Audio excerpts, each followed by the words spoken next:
starting, and that everyone should go ahead and join the group. I haven't actually looked for the Facebook group yet, so I don't know if it's up yet for sure, but if you don't see it, let Lorianne know.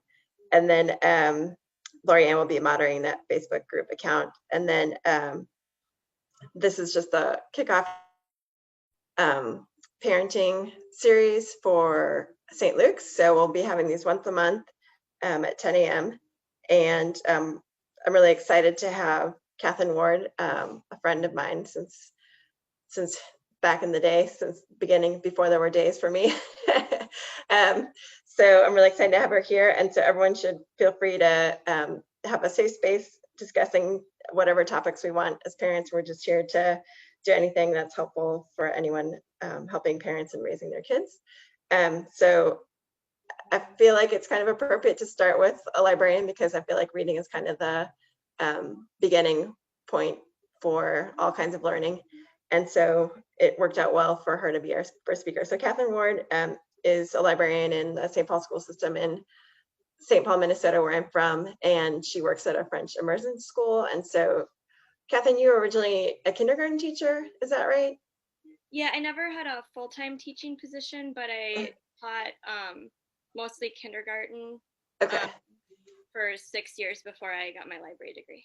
Okay, yeah, so elementary school, kindergarten, and then she worked at a children's bookstore that she ran for several years too, and then now she's a librarian at the St. Paul Public School, which is a French immersion school. So without further ado, I'll go ahead and turn it over to her, and then we'll have time for questions at the end. All right, so I'm Katherine. It's nice to see all of you. Kash and I had talked a little bit about what might be interesting to you for me to talk about, so I just have like a few little notes here, but I'm going to talk about the importance of reading and how we can encourage it. I'm going to talk about places you can get book recommendations, and then sort of how to build a reading community within your church. And I don't have like any experience with church libraries specifically, so I'll just be speaking from my perspective within an elementary school and a school library, but and also from a bookstore perspective. But I think a lot of the things that we do to build community there could be transferred to any library. So I also just wanted to say that like anything I share here is, you know, obviously my opinion. It's based on my experiences and my schooling and stuff, but if you do things differently, or if I say something that's like, this is what we definitely do, and you don't do it, like, don't worry, because everybody knows what's best for their family. So I just wanted to like preface it with that you don't have to feel like you're doing something wrong if you haven't been doing something I suggest, or, you know, anything like that. So let's see. I think that there's a couple major things that you can do to encourage reading with your kids. And the biggest thing, and it's something that we sort of struggle with like within a school setting, is that the biggest base for literacy is what happens in the home prior to like age 5. So it's really nice to get a chance to talk with parents, because once we're in school and teaching, like when I was teaching kindergarten, we would do reading tests when kids came in, and I had kids who couldn't show me the cover of a book or where you started on a page and read to. Like, we weren't expecting them to be able to read, but we were testing for pre-literacy skills. And so that's a kid who's never held a book or been read to, if they can't sort of have the basics of that.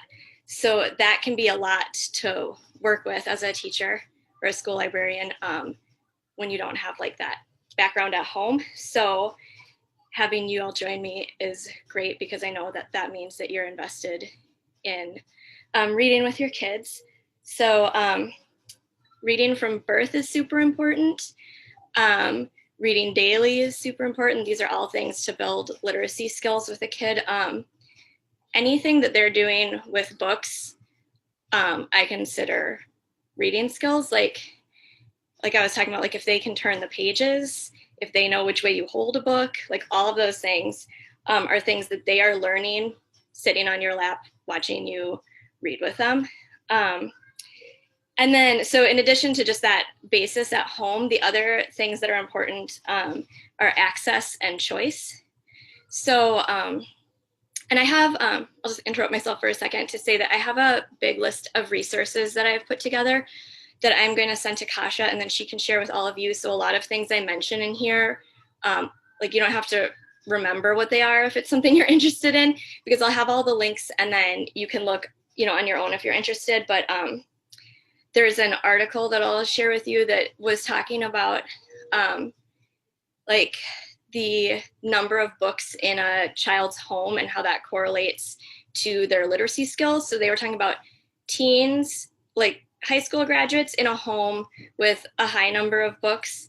And obviously it's not just like having the books, but the assumption would be too that if you have a lot of books, you place an importance on reading. But teens in a home with a high number of books had a higher reading level and skill level than college graduates who had fewer or weren't readers. So the threshold they listed was like 80 books in a home. Something like after 80 books, there wasn't that much, they couldn't test a difference, but up to 80, of course, it's not possible for everybody to have, you know, the financial ability to have that many books, but that's why libraries are so great. And it's fantastic. You have a library at your church. You guys, I was in Austin a year ago for my sister-in-law's wedding, and we visited the Austin Public Library, and that's a great library system. So you guys have a lot of resources to bring books in, even if you aren't necessarily like having the space or money for books. And then the other really big thing is choice in reading. And I'm a huge proponent of kids having a choice in what they read. I think that it is like one of the biggest things that can happen to make them love reading, because as soon as you guys probably do this in like your regular parenting, but I have a 3-year-old now, and if I'm like, do this, he's like, no. And if I'm like, you can do this or this, and I pick 2 things I'm okay with, then he's like, all right, I'm like here for this, you know? And so it's kind of the same thing with the books. Like if it's their choice and they're reading what they want, then there's going to be a bigger success there. So I have like a couple examples of this. When I owned my bookstore, I remember this mom and daughter coming in who was probably upper elementary, and she saw a book that she wanted. It was a graphic novel. She really wanted it, and she was like asking her mom for it, and she super wanted it. Her mom kept telling her, let's pick a stretch book. Let's pick a stretch book, which I assume she's referring to a book that would stretch her reading abilities. And she was like, I love this book. I want this book. And they left without a book.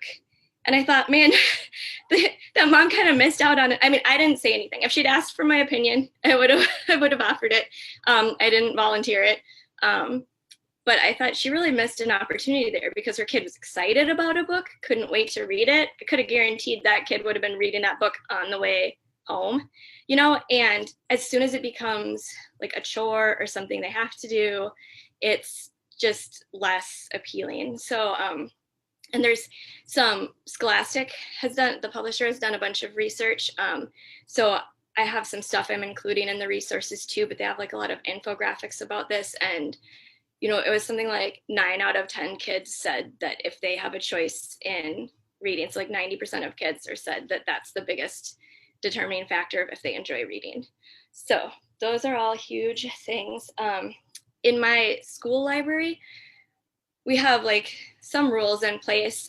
They come once a week, they can check out 2 books, and it's a French immersion. So I say one has to be in French so that they are having some French materials at home. So they can have 2 in French or 1 French and 1 English. And after that, I put 0 rules on it. Some of the classroom teachers do put rules on, and I'm kind of at a point where I'm thinking at the beginning of school and an opening week, I have to say, you can do what you want in your classroom, but you got to stop in the library, because, you know, I'll have like a kid come up to me who definitely cannot read the book that's this thick that they picked out, but they are so excited about that book. And like, for me, it's not that they are able to read it to themselves, or, you know, they might not even be able to have it read to them at home if it's a book in French and they don't have someone speaking French at home, but it's the excitement about the book. And so the memory that they're going to have, if they get to pick what they want, is like excitement about the library. And the memory they're going to have if they get told like, you can't do that, that's too hard, you can't have that, is that maybe they're not a good reader, or maybe they don't get a choice.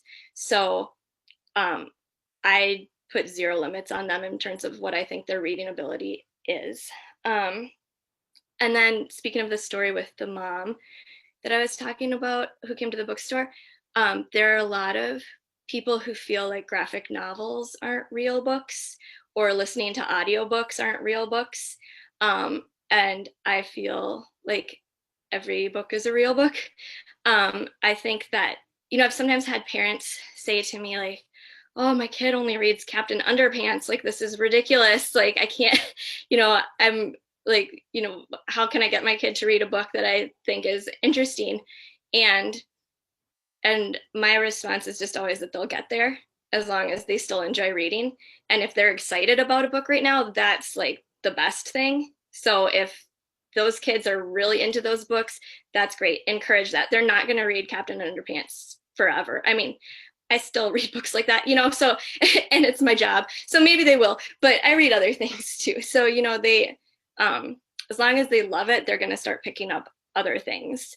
And for audiobooks, you know, I don't think it replaces sitting with a parent and reading. It doesn't replace the conversation you can have with a parent, or like that feeling of security of being on your parent's lap or next to them on the couch and reading. But I do think that it does a lot of the other things that listening to a parent read does. Like you have to start using your imagination to create the scenes in your head. You have to pay attention and, you know, have sort of a sustained attention span to hear what's going on. So we'll often put some audiobooks on for my kids, maybe while they're playing or writing or drawing, something like that. We have a lot of like Dr. Seuss audiobooks. So it's books that, you know, my oldest is really familiar with already, but he can listen to that story and hear it while he's doing other things. So he's still, you know, getting the benefits of that. And then, so Kasha had mentioned that I was in a classroom prior to getting my library degree. And one of the reasons that I wanted to make this switch was I was getting very discouraged with how reading is taught. And I have in my list of resources, like a book, I've got it here. So this one is called Read Aside, and it's how schools are killing the love of reading for kids, basically, and ways you can address that. And I sort of felt that way in how we were required to teach reading, and it's really not teachers' faults, because we're given a curriculum that we're supposed to teach, and we have to do that. But it was, you know, it's getting to the point where like the curriculum is what you have to read. It's not a real, well, I shouldn't say it's not a real book. It's not a trade book. It's like specifically created for the curriculum. So it's not something they would encounter anywhere else. And teachers are given a script that they read. So you have to stop at certain pages and dissect each page. And so the kids are never getting that rhythm of being read to from beginning to end.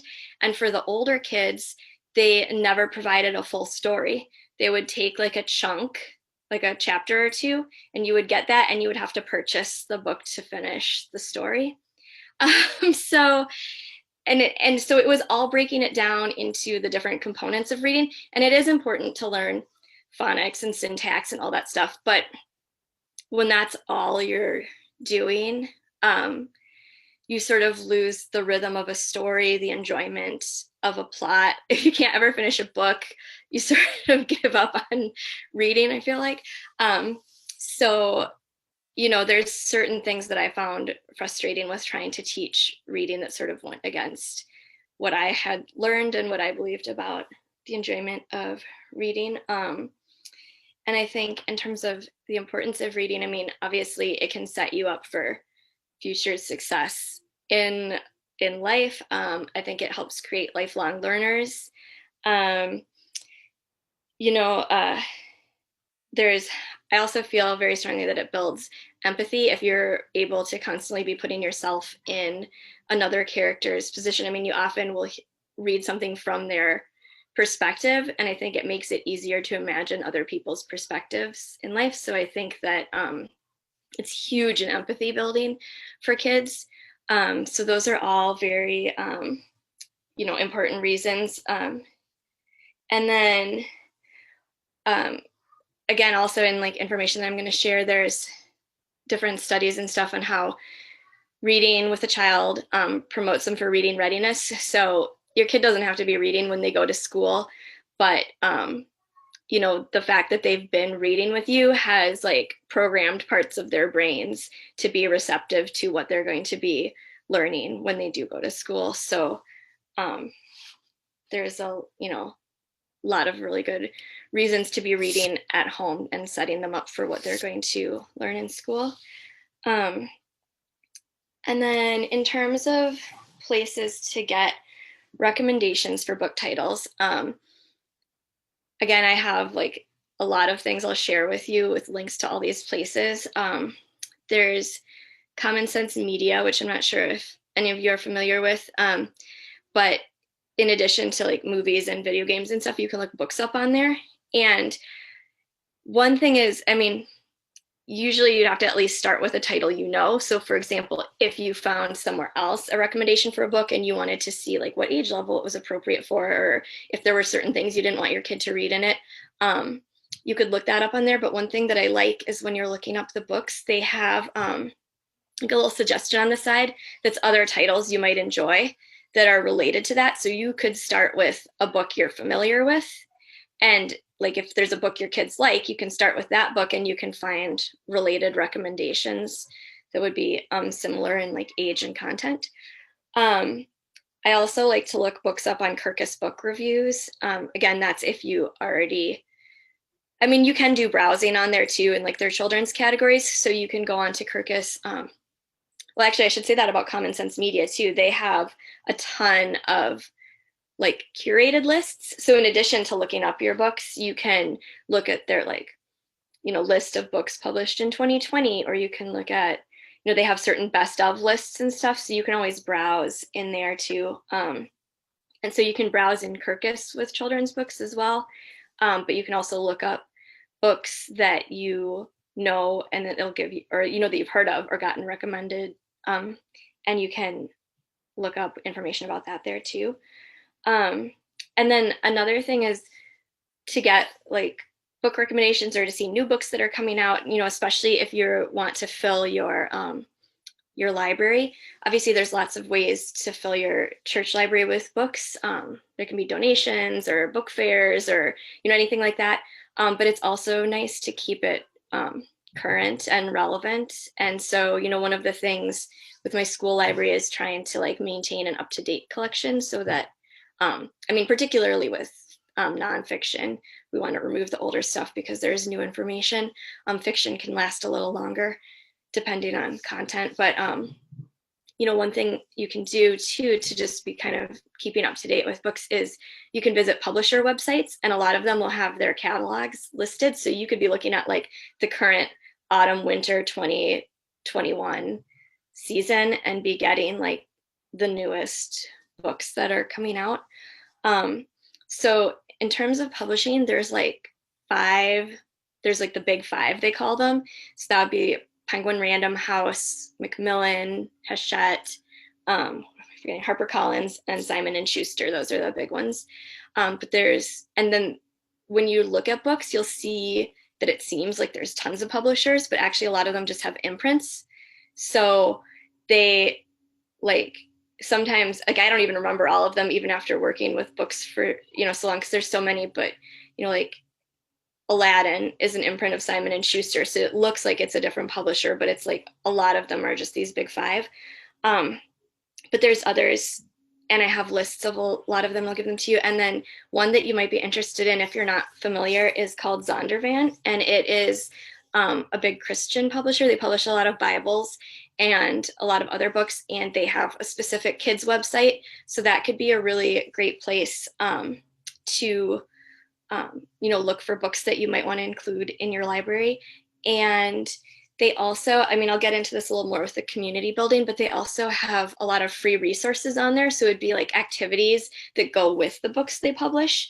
So if you're, doing story time or something, those would be great resources to have to include with the books. And then in terms of other recommendations, I mentioned the Austin Public Library already. You all guys also have like a really great, huge independent bookstore, Book People, and that would be a great place to go. Independent booksellers love giving recommendations. So you could say, we have a church library, here's the population of our church, the ages this is mostly aimed for, the types of things we want to include. You could say you wanted Christian books, you could say you wanted books that build empathy, that promote kindness, anything that you were kind of trying to do, and they would be able to come, pull together a list for you. And I was noticing that they do like wholesale book order or like bulk book orders too. So you would potentially be able to like have them curate a list and then get a discount on purchasing a number of books if you were looking to build your collection. So that would be one way to do it. I also know that, this isn't as possible right now with COVID, but eventually I'm sure they could hold like a book fair. So you could, instead of, if you didn't have the money right now to purchase books, you could have them curate a list and bring that list to church, and, people could purchase them as donations. Or they could probably have a list at their store and you could, send people there and they could just buy them as they felt like it, So that's one way to, there's also like an Amazon wish list that you could create, but if you don't know what to put on it or want help with suggestions, then the best thing really would be asking a bookseller and then having them create the list for you and then purchasing through them instead. And I know they do a lot of discounts for schools, like teachers get discounts, librarians, school orders get discounts. And so I would imagine that you might be able to get a similar discount for bulk orders for church. And so this, excuse me, this kind of leads into the community part for how to build community within your library. So I had mentioned that that Zondervan has those free activities you can do. Excuse me. So they also, like a lot of publishers do. So you could go on like any publisher website and they would have different activities that go with their books. So that would be one thing to do with Storytime, for example, is you could choose a book and then read that together and then have a built-in activity that goes with it. So if you're doing Storytime for kids, that would be something, fun to do, but that goes beyond just reading the book and maybe helps them talk about it some more. And another thing that you could do, and again, this looks a little different right now, but you can do author visits as well. So again, if you partnered with, a bookstore in Austin, like Book People, they would have authors coming all the time. And potentially it would look a little different, I'm assuming, for a church than a school, but when schools partner with a bookstore, they get the author for free. They just have to have book sales. So like we send voluntary forms home to students and they can choose to purchase books. Publishers do want to see the book sales. So, that could determine if you're getting the author for free or not. But I also have a list that an Austin local author curated of Texas authors, and I'll share that list with you. But that would be another good option because especially if they're in Austin and don't need to travel, an author's price, depending on what you have them do and like how long they come for, can be relatively affordable. depends on the, the author too. So you'd have to check, but I mean, it could start at like $300 for 45 minutes or an hour or something to come in and talk with kids. And author visits are a huge way to increase kids' interest in books too. So that would be an option, and even cheaper right now, depending on the age of the kids who would be watching, are a lot of authors are doing like Skype or Zoom or Google Meet visits right now because they can't be in person. Some are offering it for free. Some are offering it for a reduced price. I know we have a local author here who's doing like a $75 1 hour visit, and so that's pretty reasonable for, her time and being online. So anyway, that would be another really cool option. And when I was looking through the list, it looks like, I mean, Texas is big, so they might not all be close to Austin. But there was like a really, really long list of authors. So I would imagine you'd be able to find, some authors who you could bring in. And I think that it's a very cool experience for kids. I've seen it in the schools I've taken authors to, and I've seen it like when I had my bookstore and kids came to the store. It's just like, it's a really incredible experience for them, some of whom did not realize. I mean, I don't think the kids always recognize that there's a person behind each book. And once they recognize that, they start realizing that they could do that too. So I think it's just another way of promoting that reading interest. So that was a lot. Oh, one last thing is with your Austin Public Library, you could have, I'm sure that you could have librarians visit your church library too. I've had St. Paul Public Library librarians come to my school library to promote programs they're doing. So we have like kids read and vote choice awards and stuff. And I've had public librarians come and they'll read a book and talk about the reading awards. And so I imagine there's a bunch of programs like that Austin Public Library librarians would be happy to visit your library too, once we can, do that again and talk to you about their programs. There's summer reading. There's a big thing with like the summer slump in kids reading that people talk about because they're not, maybe doing it as much when they're not in school. So summer reading programs are a great thing, and your public librarian could talk about that too. So that was a ton of information. Really, Thanks, Catherine. Yeah, I don't know if you guys have any questions beyond. Yeah, I told Catherine to leave time for questions, so I'll just go ahead and kick things off with something that you had mentioned, which is giving kids a choice in what they're reading and not being worried about, what they're reading right now, because I've been really surprised at how many truck books we have. And I was actually a little concerned with our younger kid, because I feel like with Francisco, our older kid, it kind of developed gradually, and now with the younger kid, like everything's already there. Like we've got a million truck books, so our younger one is just kind of binging. So I'm reassured, and I guess I'm curious if you have any other thoughts on whether that really is okay. Yeah.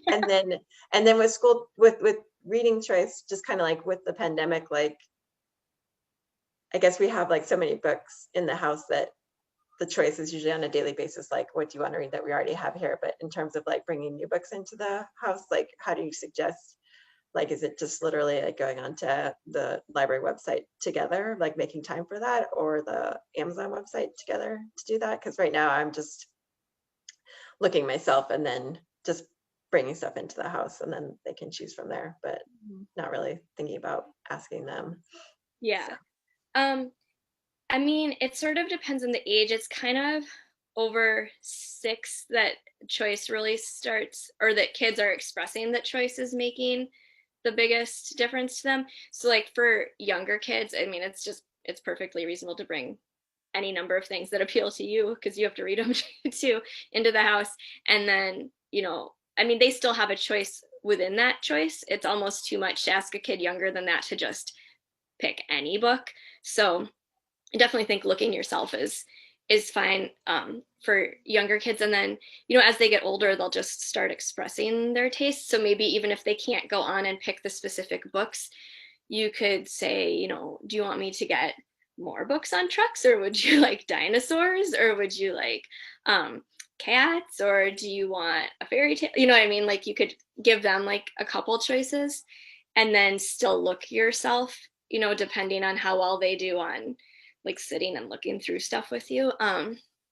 But yeah, and in terms of like what they get, I sort of feel like second kids and probably any after that get the shaft in a couple ways, probably because, you know, I was thinking like my first one, we read to him from birth every night. He'd sit on like with both of us and, you know, was looking at all these books, and he loves books. He's super into them. He started at when he was about my youngest age, like pointing to individual letters and being really interested. He wanted to know what they were, like all this stuff.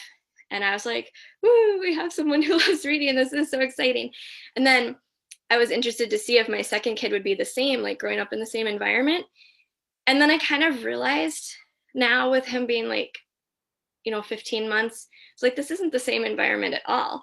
Like he got a book every night, but it was the book his older brother picked, and he heard it while nursing, you know, and then like we were exhausted and we'd put him to bed, and he just like didn't sit with both of us looking at every book in the same way. And we do have a lot of books in our house and a lot of choice for them to pick from. So, you know, I haven't necessarily felt that like their choices have been, that his choices have been narrowed by his brother's preference, because I had a lot of children's books before, you know, I had my older ones. So like we've got a ton of alphabet books now because that was like what he was obsessed with.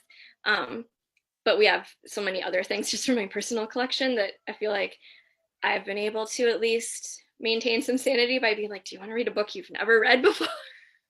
And like try to make it really exciting.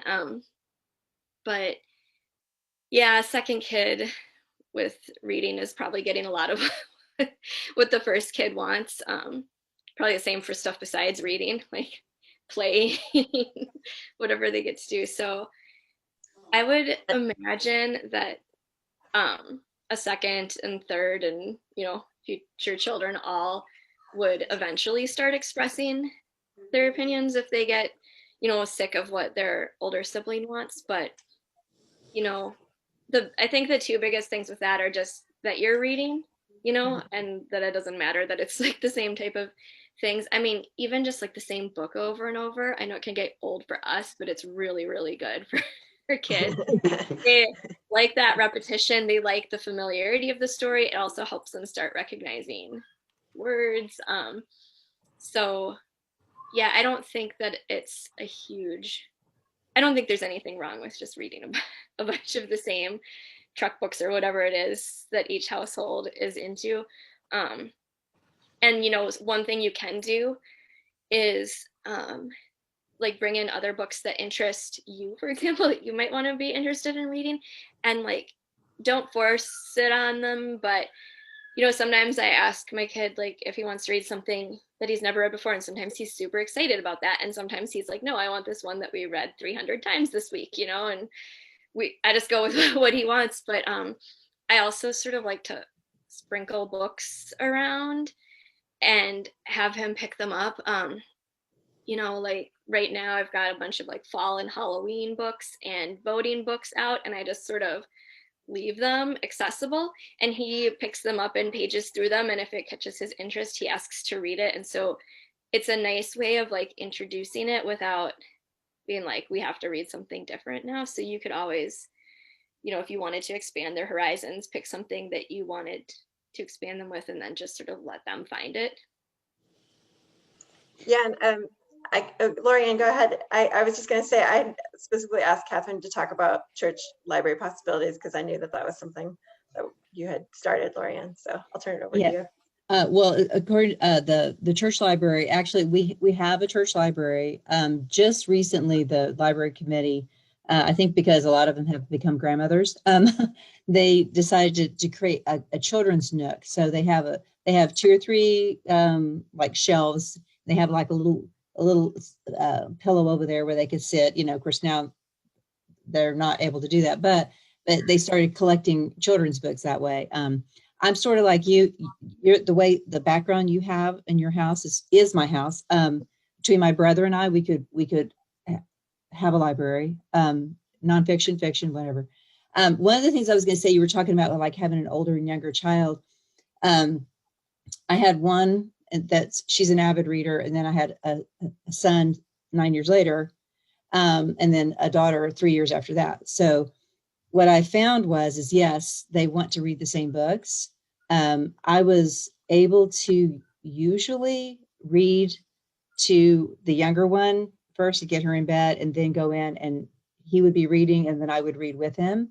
But the other thing that I found is that having the older child, like if they're just a few years older, having them read to their younger sibling, you're there, you say, okay, well, you read this paragraph, and and kind of do it that way. So that's one of the things that has worked in our household. I was really blessed that I was at home at that time. I was a stay-at-home mom, so it was easy. It wasn't easier really. It was just I was able to allocate the time better. Never got my kids in bed before 9 or 10. Don't judge me. But that's what would happen.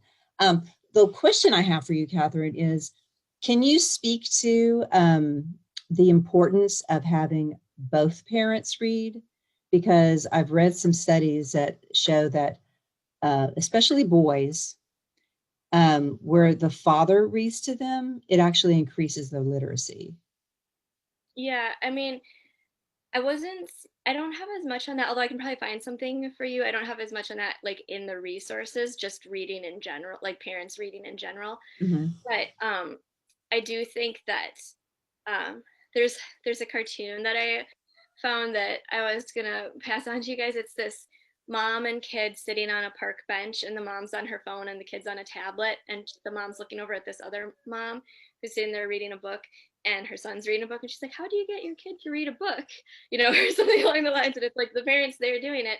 And so I do think that in terms of that, if kids are seeing male and female role models reading, that certainly helps. I mean, if a kid's in a single family or a single parent family, I don't think it's like going to be detrimental to them that they don't have a like potentially a male role model reading. But I do think that certainly in a two-parent household, or I suppose I should say, if like Andrew and I would always read together with the kids. I mean, we really made it like a family thing, but at bedtime, but either one of us will read anytime, and we often just let our kid pick. If we're both there anyway, we're like, who do you want to have read the book tonight? And he picks both of us. He doesn't have a favorite. It just varies night to night. But yeah, I definitely think that both parents reading is huge. I mean, just as many adult role models reading as possible is really big too. I mean, seeing it in school too, having a library in your church is fantastic, because then kids are also seeing the importance of books and literacy at church. So if they're getting it at church, at school, at home, then it's really beneficial to have those role models. And I'll just add in one more thing. I was so happy to hear you talk about how graphic novels are books too, because we're studying Jonah, and I gave the kids all a graphic novel version of a graphic version of the Book of Jonah. There it is, right there. It's important. Graphic novels are fantastic, and I think there's, I mean, we think with kids and picture books, we believe in the importance of reading a picture too, and somehow seem to like give less importance to that as a kid gets older, but I don't think it's less important. And another thing I like about graphic novels that I mean, I think they're good for anyone, but I think they're super nice for kids with low reading skills, because they could pick up a book that's for their age level and enjoy the picture through, or the story through pictures, even if they can't read it yet, or the pictures can help them understand the words that are in it. And I think, that's really a huge thing. So especially, being told that graphic novels aren't real or that they're too easy or anything like that is like not a good thing to do. My question is, like you kind of touched on it, but my kids, since the pandemic, have been sleeping in the same room, so we get to do one tuck in, which is excellent. But my son's 7, my daughter's 4, and he has just now gotten into really enjoying listening to chapter books. And so I started with James and the Giant Peach, and they both seem to enjoy it. And I sprinkle in letting my daughter, the 4-year-old, pick books here and there too, so she's not getting the shaft. But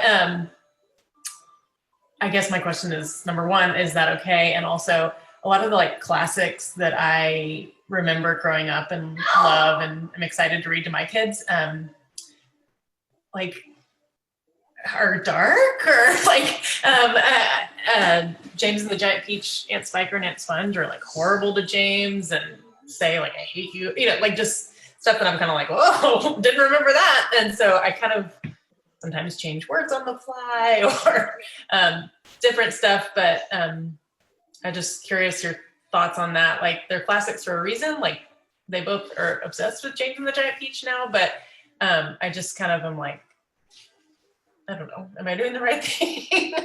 And then my other question too is my son is very into World War II. So same sort of deal. Like that's a lot of stuff to cover, but he's also really into it. And so if that's going to help, you know, develop his reading skills, I don't want to like squash it.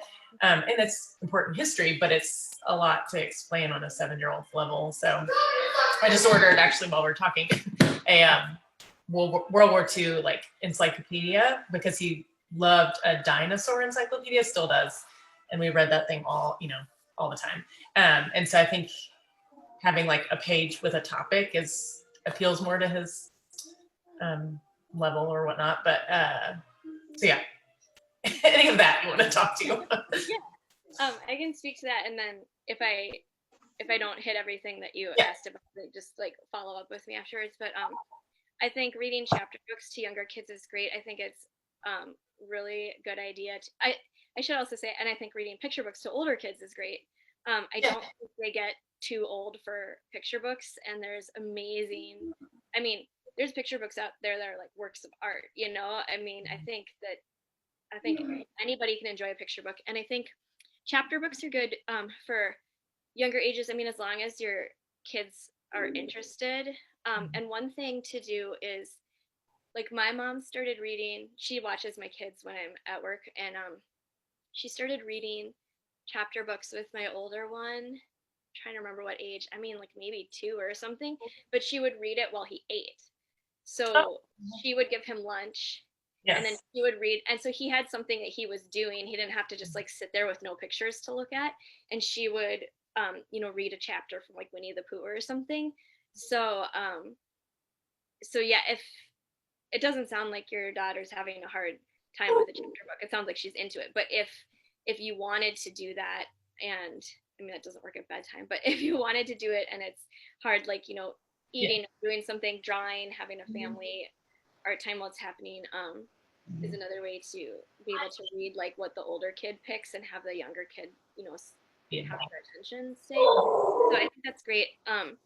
In terms of like the darkness of some books, or like your son's interests, I was talking about this a little bit with Kasha the other day when she and I talked, but I feel like unlike other things, like maybe movies or video games or something, I feel like stuff like that in books is way better or way less detrimental, or I'm not sure exactly how to say it, but for 2 reasons. I mean, first of all, most of it, I mean, unless it's a picture book, but I mean, if it's really aimed at his age level, it's not going to show anything too graphic, but I mean, most of it has to be in a kid's head if they're reading beyond, and so to a certain extent you can only imagine what you can imagine, so it's not going to get more graphically violent than they're able to imagine. But I also feel like kids are really good at self-censoring with books. I think that a lot of other things are sort of joint peer activities. So like a kid might be scared of a movie, but you're watching it with friends, so you don't want to say that you're scared of the movie, and they might subject themselves to something that they don't feel ready for the sake of their peer group. But I feel like with a book, since it tends to be a more solitary activity, or you know, chosen within the family, where the kid would feel safer saying they were done. I mean, this isn't necessarily about like the darkness or violence, but like sometimes we're reading a book with my older son, and then we get to like a lot of information at the end, and he's like, don't read that. You know, like he's just like, I'm done with this.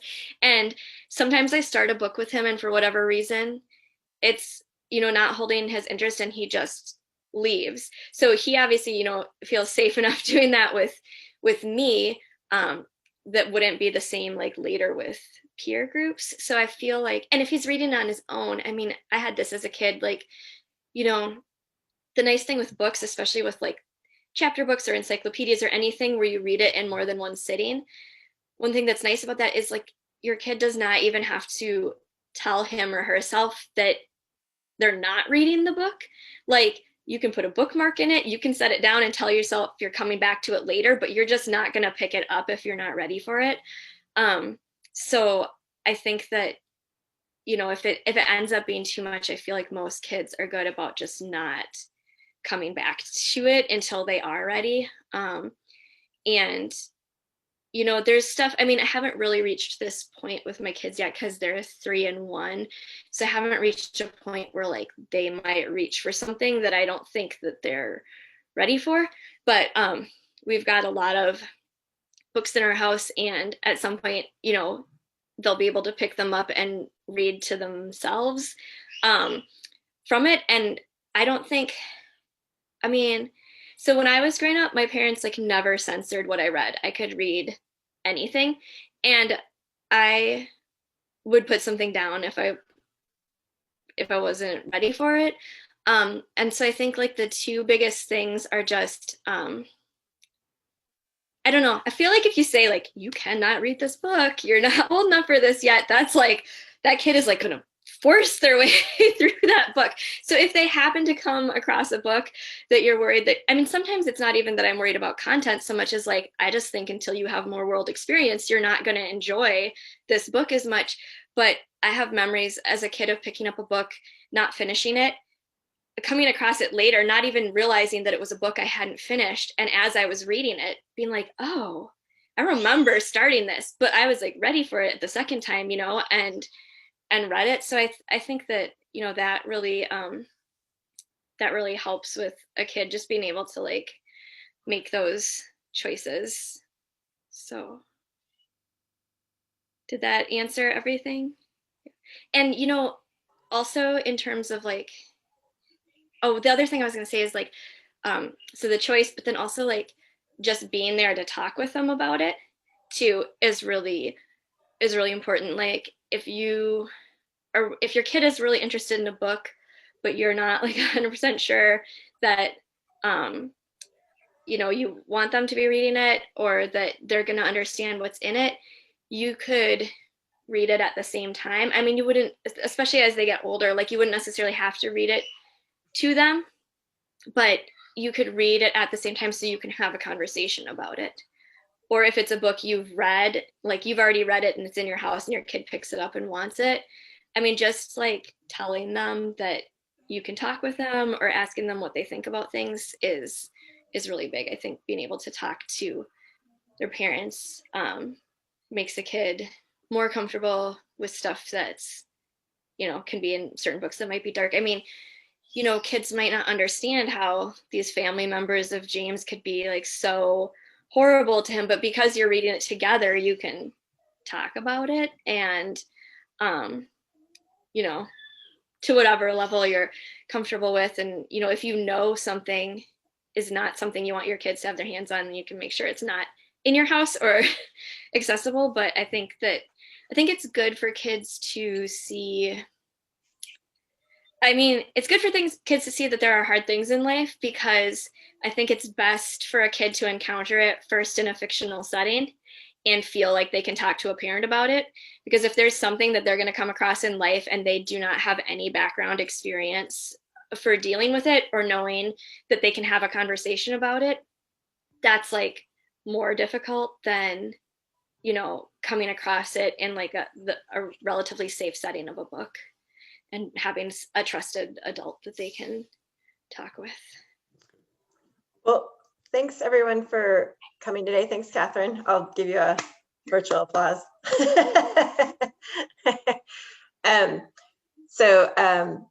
Yeah, Catherine, you said you'd send me some resources, so I'll be sure to share that with everyone. And I found this really helpful with concrete suggestions, so I appreciate that. And I think I'm curious now to work on some of the church library ideas, because I just love the idea of being able to go to the church library with Francisco and Jojo. So thanks again so much, and we'll check in with everyone next week, because we're kind of running short on time then. Okay. Thanks again, Catherine. Okay. Thank you. Thank you so much. Thank you, everyone. Have a good weekend. Thank you. I have a lot of truck books for you. Okay. That phase has ended in our house, and Good to know. I can recite most of them, but All right. I'll bring them to you. Sounds good. Thanks. Bye. Bye. Take care. Thanks. Bye. Okay.